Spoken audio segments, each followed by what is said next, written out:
முன்னொரு சமயம் சோழ நாட்டிலே ரொம்ப பழமையான ஒரு பகுதியில் ஒரு அழகான தம்பதிகள் வாழ்ந்து வந்தாங்க. இவங்க ஏழ்மையில் இருந்தாலும் இவங்க நல்ல குணம் படைத்தவங்களாக இருந்தாங்க. இவங்களோட வேலை என்ன அப்படின்னா, அந்த ஊரில் இருக்கக்கூடிய முருகனடியார்களுக்கெல்லாம் சேவை செய்கிறது தான் இவங்களோட வேலையாகவே வச்சுருந்தாங்க. இப்படி அந்த தம்பதிகள் அந்த ஊருக்கு வரக்கூடிய முருகனடியார்களுக்கு எல்லாருக்குமே உணவுகள் சமைச்சு கொடுத்து, இருக்கிறதுக்கு இடங்கள் கொடுத்து, அவங்கள ரொம்ப பாதுகாப்பாக வச்சுக்கிறது தான் இவங்களோட வேலையாகவே இருந்துச்சு. இப்படியே நாட்கள் போயிட்டு இருந்துச்சு. அவங்க ரொம்ப சந்தோஷமாக வாழ்ந்து வந்துட்டு இருந்தாங்க. ஆனால் அவங்க மனசில் ஒரே ஒரு கவலை மட்டும்தான் இருந்துச்சு. என்ன அப்படின்னா, அவங்களுக்கு ஒரு குழந்தை இல்லை அப்படிங்கிற கவலை அவங்க ரொம்ப கஷ்டப்படுத்திட்டு இருந்துச்சு. இப்படி இருக்கிறப்போ நமக்கு எப்படியாவது ஒரு குழந்தை இந்த முருகன் கொடுத்துட மாட்டாரா அப்படின்னு சொல்லி அவங்க வருத்தப்பட்டு இருந்த சமயத்தில் தான் அவங்க வீட்டுக்கு ஒரு முருகனடியார் வராங்க. அந்த சமயத்தில் அந்த முருகனடியாருக்கு இவங்க உணவுகள் கொடுக்குறாங்க. அப்போ அந்த முருகனடியார் இவங்க முகத்தில் இருக்கக்கூடிய சோகத்தை கவனிக்கிறாரு.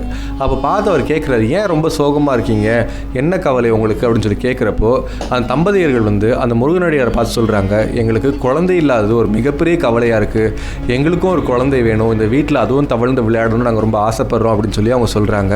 இதை கேட்ட உடனே அந்த முருகனடியார் சொல்கிறாரு, கிருத்திகை நட்சத்திரத்துக்கு அப்புறம் வரக்கூடிய சஷ்டி அன்னைக்கு முருகனை நோக்கி கடுமையாக விரதங்கள் இருந்து நீங்கள் முருகனடியாருக்கு உணவுகள் கொடுத்தீங்க அப்படின்னா 15 மாதத்தில் முருகனோட அருளால் உங்களுக்கு ஒரு அழகான குழந்தை பிறக்கும் அப்படின்னு சொல்லி ஒரு ஆசீர்வாதம் கொடுக்குறாரு.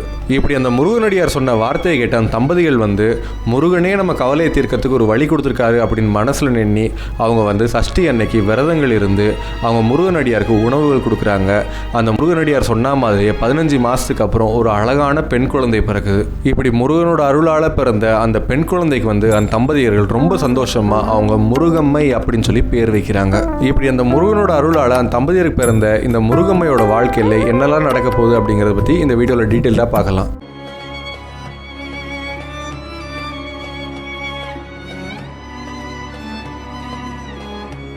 முருகனடியார்களுக்கு சேவை செஞ்சு முருகனே மனசில் நினச்சி எந்நேரமும் முருகன் நம்மளோட கவலையை தீர்த்துருவார் அப்படின்னு சொல்லி எண்ணி இருந்த தம்பதியர்களுக்கு முருகன் அருளால் ஒரு அழகான பெண் குழந்தை பிறந்துச்சு. அந்த பெண் குழந்தைக்கு முருகனோட பேரை வைக்கணும்னு சொல்லி முருகம்மை அப்படின்னு சொல்லி அந்த தம்பதியர்கள் வைக்கிறாங்க. இப்படி அந்த தம்பதியர்களுக்கு மகளாக பிறந்த இந்த முருகம்மைக்கு அந்த தம்பதியர்கள் முருகனை பற்றி அதீதமாக சொல்லி வளர்க்குறாங்க. இதை கேட்டு கேட்டு வளர்ந்த முருகம்மை முருகனையே மனசில் நினச்சி முருகா முருகான்னு எந்நேரமும் சொல்லிக்கிட்டு முருகனோட துதியை பாடிக்கிட்டு அவங்க முருகனடியாராகவே வாழ்ந்து வந்துட்டு இருந்தாங்க. இப்படி எந்நேரமும் முருகனோட புகழையும் முருகனோட கதைகளும் கேட்டு கேட்டு வளர்ந்து வந்த முருகம்மைக்கு கல்யாண பருவம் அப்படிங்கிறது வருது. அந்த சமயத்தில் முருகம்மையோட பெற்றோர்கள் யோசிக்கிறாங்க, நம்மளோட சந்தோஷத்துக்கு கொடுக்கறதுக்காக முருகன் இந்த முருகம்மையை நம்ம கொடுத்தாங்க, இந்த முருகம்மைக்கு ஒரு வாழ்க்கையை அமைச்சு கொடுக்கணும், இந்த முருகம்மைக்கும் நம்ம திருமணம் பண்ணி வைக்கணும், அப்போ தான் நம்மளோட கடமையும் முடியும், முருகம்மைக்கு ஒரு வாழ்க்கை அமைஞ்சிருச்சுன்னு சொல்லி ஒரு சந்தோஷமும் இருக்கும் அப்படின்னு சொல்லி அவங்க நினைக்கிறாங்க. அப்போ முருகம்மை கிட்ட போய், உனக்கு கல்யாண பருவம் வந்துருச்சு, நான் உங்களுக்கு கல்யாணம் பண்ணி வைக்கணும் அப்படின்னு சொல்லி ஆசைப்படுறேன் அப்படின்னு சொல்லி அவங்க கேட்குறாங்க. இதை கேட்ட உடனே முருகம்மை சொல்கிறாங்க, எனக்கு எப்போவுமே முருகன் மட்டுமே தான் வேண்டணும்னு எனக்கு ஆசை இருக்குது, எனக்கு கல்யாணம் பண்ணிக்கிறதுல மிகப்பெரிய அபிப்பிராயம் இல்லை அப்படின்னு சொல்லி சொல்கிறாங்க. இதை கேட்ட உடனே பெற்றோர்கள் ரொம்ப வருத்தப்படுறாங்க. என்னடா இது, நமக்கு பிறந்த ஒரே மகள் இவளும் கல்யாணம் பண்ணிக்க மாட்டேன்னு சொல்கிறாங்களே அப்படின்னு சொல்லி அவங்க வருத்தப்பட்டு இருக்காங்க. பெற்றோர்களோட கஷ்டத்தை தீர்க்கறதுக்காக வந்த முருகம்மை சொல்கிறாங்க, நீங்கள் குழந்தை இல்லைன்னு சொல்லி கஷ்டப்படுறப்போ முருகனே எனக்கு கொடுத்தாரு, அந்த கவலையை நான் போக்கி வச்சேன், அதே மாதிரி எனக்கு கல்யாணம் பண்ணி பார்க்கணும்னு சொல்லி நீங்கள் நினைக்கிறீங்க, இந்த ஒரு ஆசையை நான் தீர்த்து வைக்கிறேன், நான் உங்களுக்காக நான் திருமணம் பண்ணிக்கிறேன் அப்படின்னு சொல்லி முருகம்மை சொல்கிறாங்க. இப்படி முருகம்மை தான் பெற்றோர்கள் கிட்ட நான் கல்யாணம் பண்ணிக்கிறேன் அப்படின்ற விஷயத்தை சொன்ன உடனே அவங்க பெற்றோர்கள் ரொம்ப சந்தோஷப்படுறாங்க. இந்த நாட்டிலே சிறந்த லட்சணமான ஒரு ஆணை தான் நம்ம மகளுக்கு கல்யாணம் பண்ணி வைக்கணும், அப்படிப்பட்ட ஆளை நம்ம இப்போவே தேட ஆரம்பிச்சிருவோம் அப்படின்னு சொல்லி அவங்க அந்த நாடையே சலிச்சு தேடுறாங்க. அந்த சமயத்தில் குணத்துலையும் சரி, ஒழுக்கத்துலையும் சரி, அழகுலையும் சரி ரொம்ப சிறந்தவனாக இருக்கக்கூடிய ஒரு ஆளை முருகம்மை கல்யாணம் பண்ணி வைக்கிறாங்க. இப்படி தான் பெற்றோரோட ஆசையை தீர்த்து வைக்கணும் அப்படிங்கிறதுக்காக முருகம்மை இந்த கல்யாணத்துக்கு ஒத்துக்கிட்டு அவங்க கல்யாணமும் பண்ணிக்கிறாங்க. முருகம்மை ஒரு சிறந்த முருக பக்தியாக இருந்தாலும் அவங்க கணவருக்கு ஒரு சிறந்த மனைவியாக அவங்க வாழ்ந்து வந்துட்டு இருந்தாங்க.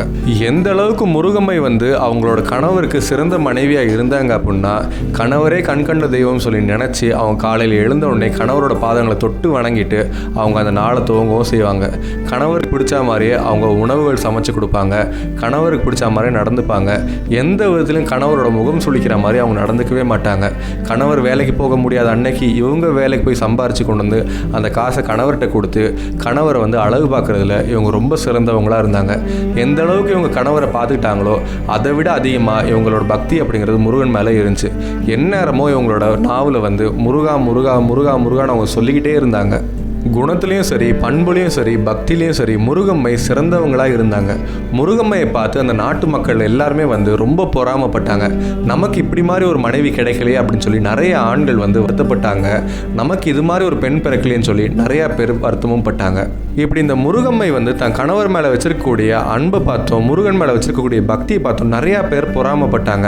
அந்த சமயத்தில் முருகம்மையை பார்த்து பொறாமப்பட்டதை விட முருகம்மையோட கணவரை பார்த்து தான் எல்லாருமே பொறாமப்பட்டாங்க. அப்போது இந்த குடும்பத்தில் ஏதாவது ஒரு பிரச்சனையை உருவாக்கணும்னு சொல்லி அந்த இடத்துல இருக்கக்கூடிய சில ஆண்கள் வந்து நினைத்தாங்க. இப்படி கெட்ட எண்ணம் படித்த அந்த ஆண்களில் சில பேர் வந்து முருகம்மையோட கணவர் கூட நண்பர்களாக பழகவும் ஆரம்பித்தாங்க. இப்படி அந்த கணவரோட நண்பர்களாக பழகி அவருக்கு மது பழக்கங்கள் உருவாக்கி அந்த மது போதையில் இருக்கிறப்போ அவங்க சொல்கிறாங்க, உன் மனைவி வந்து என்னமோ நல்லவ மாதிரி தான் இருக்கா, ஆனால் உன் மனைவி வந்து நடத்தை சரி கிடையாது அப்படின்னு சொல்லி சொல்கிறாங்க. இதை கேட்ட உடனே முருகம்மையோட கணவர் வந்து அப்படிலாம் கிடையாது, என் மனைவி எப்போவுமே ரொம்ப தங்கமானவங்க அப்படின்னு சொல்லி சொல்கிறாங்க. அந்த சமயத்தில் அந்த கெட்ட எண்ணம் பிடிச்சவங்க வந்து சொல்கிறாங்க, இல்லை உன் மனைவி வந்து எந்நேரமும் முருகா முருகான்னு சொல்லிகிட்டே இருக்காங்க, அதுக்கு என்ன அர்த்தம்னு தெரியுமா அப்படின்னு சொல்லி கேட்குறாங்க. அந்த சமயத்தில் முருகம்மையோட கணவர் சொல்கிறாங்க, அவங்க முருகன் மேலே அதீதமான பக்தி வச்சுருக்காங்க, அதனால அவங்க முருகா முருகான்னு சொல்கிறாங்க அப்படின்னு சொல்லி சொல்கிறாங்க. அந்த சமயத்தில் அந்த கெட்ட எண்ணம் பிடிச்ச ஆண்கள் சொல்கிறாங்க, கிடையாது, நீ அப்படி தான் நினச்சிட்டு இருக்க, ஊர் உலகத்தையும் அப்படி தான் உன் மனைவி நம்ப வச்சுட்டு இருக்கா, அது முருகன் மேலே இருந்த பக்திலாம் கிடையாது, உன் வீட்டில் இருந்து 2 வீடு தள்ளி இருக்கக்கூடிய முருகன் மேலே உன் மனைவிக்கு வந்து ஒரு ஆசை இருக்குது, அந்த முருகன் கூட இவங்க வந்து கூடி பழகிட்டு இருக்காங்க, இதை ஊரே பார்த்துருக்கு, உனக்கு தான் தெரியலன்னு நினைக்கிறேன், நீ வேலைக்கு போனதுக்கப்புறம் உன் மனைவி வந்து அந்த முருகன் வீட்டுக்கு போய் தான் அவங்க இருக்காங்க, இது உனக்கு தெரியாதா அப்படின்னு சொல்லி கேட்குறாங்க. மது போதையில் இருந்த அந்த கணவருக்கு வந்து இவங்க சொன்ன வார்த்தைகளை கேட்ட உடனே அவருக்கு பயங்கரமாக கோபம் வருது. அந்த சமயத்தில் அவங்க சொல்கிறாங்க, என் மனைவி இப்படியா பண்ணுறாங்க, நான் கூட அவள் பக்தியாக இருக்கான்னு நினச்சேன், இப்போ தான் தெரியுது அவள் என்னெல்லாம் வேலை பார்க்குறான்னு சொல்லி, இப்போவே நான் போய் முருகா முருகான்னு சொல்லக்கூடாதுன்னு சொல்லி நான் சொல்கிறேன் அப்படின்னு சொல்லி அவங்க கிளம்புறாங்க. இப்படி ஆவேசமாக கிளம்புன அந்த கணவர் வந்து நேராக வீட்டுக்கு வராரு. அந்த சமயத்தில் முருகம்மையை வந்து பார்க்குறாங்க. இப்படி கோபமோடு வந்திருக்க கணவரை பார்த்தோன்னே முருகம்மைக்கு ஒன்றுமே புரியல. ஆனால் அவங்க மனசில் முருகா முருகான்னு சொல்லிட்டு முருகனவே நினச்சிட்டு இருந்தாங்க. அந்த சமயத்தில் கணவர் வந்து சொல்கிறாங்க, நான் சொல்கிற வந்து நீ கேட்பியா அப்படின்னு சொல்லி கேட்குறாங்க. நீங்கள் என்ன சொன்னாலும் நான் கேட்குறேன் அப்படின்னு சொல்லி முருகம்மை சொல்கிறாங்க. அப்போ அந்த கணவர் சொல்கிறாரு, நீ எப்போவுமே முருகா முருகான்னு சொல்லிட்டு இருக்கல, இன்னையிலிருந்து நீ முருகா முருகான்னு சொல்லக்கூடாது அப்படின்னு சொல்லி சொல்கிறாங்க. இதை கேட்ட உடனே முருகம்மைக்கு உலகமே இருண்டு போன மாதிரி ஆயிடுச்சு. அந்த சமயத்தில் அவங்க சொல்கிறாங்க, இல்லை என்னால் எது வேணால் பண்ண முடியும், ஆனால் முருகனை நினைக்காம இருக்கவே முடியாது, நான் எப்போவுமே முருகா முருகான்னு தான் சொல்லிட்டு இருப்பேன் அப்படின்னு சொல்லி சொல்கிறாங்க. இதை கேட்ட உடனே அந்த கணவருக்கு பயங்கரமாக கோவம் வருது. நான் சொல்கிற வார்த்தை நீ கேட்க மாட்டியா, நீ முருகா முருகான்னு சொல்லக்கூடாதுன்னு சொன்னால் திரும்ப அதான் பண்ணுவியா அப்படின்னு சொல்லி கேட்குறாங்க. அப்போ முருகம்மை சொல்கிறாங்க, நீங்கள் என்ன சொல்லுங்கள் நான் கேட்குறேன், ஆனால் முருகனை நினைக்காத, முருகனோட திருநாமத்தை சொல்லாதன்னு சொல்லாதீங்க, என்னால் கேட்கவே முடியாது, அது நான் முருகனோட வார்த்தையை சொல்லாமல் என்னால் இருக்கவே முடியாது அப்படின்னு சொல்லி அவங்க சொல்கிறாங்க. இதை கேட்ட உடனே முருகம்மையோட கணவருக்கு பயங்கரமாக கோவம் வருது. அவரோட உடைவாளை எடுத்து அவங்க முருகம்மையோட கையை வந்து வெட்டுறாங்க. முருகா முருகான்னு சொல்லி முருகனோட திருநாமத்தை சொன்னதுக்காக என் கையை வெட்டிட்டீங்களா அப்படின்னு சொல்லி கண்ணீர் மல்க முருகம்மை வந்து கதறி அழுகிறாங்க. அந்த சமயத்தில் முருகம்மையோட கணவர் சொல்கிறாங்க, நீ முருகன் மேலே வச்சிருக்க பக்தி உண்மை அப்படின்னா, முருகனோட காப்பது உண்மை அப்படின்னா இந்த கையை வந்து முருகனே உனக்கு சரி பண்ணட்டும் அப்படின்னு சொல்லிட்டு அவர் அங்கே நிற்கிறாரு. அந்த சமயத்தில் முருகம்மை வந்து மனசில் முருகனை முழுசாக நினச்சிட்டு அவங்க முருகனை பார்த்து ஓன்னு அழுகிறாங்க. என்ன முருகா, உனக்கு என் கூட விளையாடுறதுக்கு வேறு எதுவே கிடைக்கலையா, இப்படி தான் எனக்கு காயப்படுத்தி நீ என் கூட விளையாடணுமா, இதுவும் உன்னோட திருவிளையாடல்கள் ஒன்றா அப்படின்னு சொல்லி அவங்க அழுகிறாங்க. அந்த சமயத்தில் முருகம்மை சொல்கிறாங்க, நான் வந்து என் கை போனதை பற்றியோ எனக்கு இருக்கக்கூடிய வலியை பற்றினோ அழுகவே கிடையாது, என் கைகள் இல்லை அப்படின்னா நான் எப்படி தினம் உனக்கு தொழுவேன் முருகா அப்படின்னு சொல்லி அவங்க அழுகிறாங்க. இந்த வார்த்தையை கேட்டு முருகன் வந்து மனம் நெகிழ்ந்து போகிறாரு. முருகனடியாருக்கு ஒரு கவலையே இல்லை கஷ்டம் அப்படின்னா முருகன் உடனே ஓடி வருவார். ஆனால் முருகனடியாரோட கை போனதுக்கு அப்புறமோ என்னால் உன்னை தொழ முடியலையே முருகா அப்படின்னு சொல்லி அவங்க அழுகிறத பார்த்து முருகன் இதுக்கு மேலே நம்ம தாமதிச்சோம் அப்படின்னா அது வந்து பக்திக்கு மரியாதை கிடையாது சொல்லி முருகன் வந்து மயில் மேலே ஏறி அவங்க தேவியர்களோட நேராக அந்த முருகம்மை இருக்கக்கூடிய இடத்துல வந்து காட்சியளிக்க செய்கிறாங்க. இப்படி முருகம்மை முன்னாடி காட்சியளித்த முருகப்பெருமான் வந்து முருகம்மையோட கைகளை வந்து திரும்ப அவங்க கிட்டேயே ஒட்டுற மாதிரி அவங்க ஆசீர்வாதங்கள் பண்ணுறாங்க. அந்த சமயத்தில் முருகம்மை வந்து முருகனை பார்த்து கை கூப்பி அவங்க வணங்கி அவங்க சொல்கிறாங்க, உன்னோட திருவருளே பெருவருளாக இருக்குது முருகா, நீ நினச்சிருந்த அப்படின்னா உன்னோட இடத்துலேருந்து எனக்கு ஆசீர்வதிச்சிருந்தாலே போதும், இந்த கைகள் நல்லா இருந்திருக்கும், ஆனால் என்னையை பார்க்கறதுக்கு நீ உன்னோட மனைவியர்களோட மயில் மேலே ஏறி என் முன்னாடி வந்திருக்கிய முருகா, உன் கருணை கருணையை எண்ணி எண்ணி நான் ரொம்ப சந்தோஷப்படுறேன் முருகா, உன்னோட பக்தியாக இருக்கிறதுக்கு நான் ரொம்ப பெருமைப்படுறேன் முருகா அப்படின்னு சொல்லி அவங்க முருகனை பார்த்து வணங்கவும் செய்கிறாங்க. அந்த சமயத்தில் முருகன் சொல்கிறாரு, இதுக்கு மேலே நீ பட்ட கஷ்டங்கள் போதும், நீ என் மேலே வச்சிருக்கக்கூடிய பக்தி வந்து அளவிட முடியாத அளவுக்கு ரொம்ப மிகப்பெரியதாக இருக்குது. எப்படி சிவபெருமானுக்கு ஒரு காரைக்கால் அம்மையாக இருந்தாங்களோ அதே மாதிரி எனக்கு வந்து நீ ஒரு முருகம்மையாராக இருக்க, நீ வந்து எனக்கு ஒரு தாய் அப்படின்னு சொல்லி அவங்க சொல்கிறாங்க. இதை கேட்ட உடனே முருகம்மை வந்து ரொம்ப சந்தோஷப்படுறாங்க. நான் எந்த பிறவியில் என்ன பாக்கியம் பண்ணணும் முருகா, உன்னை வணங்குறதுக்கு எனக்கு அருள் புரிஞ்சிருக்கு அப்படின்னு சொல்லி அவங்க சொல்கிறாங்க. இதை கேட்டப்போ முருகன் ரொம்ப சந்தோஷமாக அவர் சொல்கிறாரு, முருகம்மையே உனக்கு நான் வந்து சொர்க்கலோகத்துக்கு அழைச்சிட்டு போய் உனக்கு முக்தி கொடுக்குறேன், நீ என்னோடு வா அப்படின்னு சொல்லி கூப்பிட்றாங்க. அவன் முருகம்மை வந்து ரொம்ப பணிவாக முருகனை பார்த்து வணங்கிட்டு அவங்க சொல்கிறாங்க, முருகா நான் உன் மேலே பக்தியாக இருந்தாலும் என் கணவர் தான் எனக்கு கண்கண்ட தெய்வமாக இருக்கார். எனக்கு ஒரு கஷ்டங்களே கொடுத்துருந்தாலும் எனக்கு துன்பங்களே படுத்தியிருந்தாலும் அவரை விட்டு என்னால் வர முடியாது. நீ எனக்கு முக்தி கொடுக்கணும்னு நினச்சேன் அப்படின்னா என் கணவருக்கும் சேர்த்து முக்தி கொடுக்கணும் அப்படின்னு சொல்லி அவங்க கேட்குறாங்க.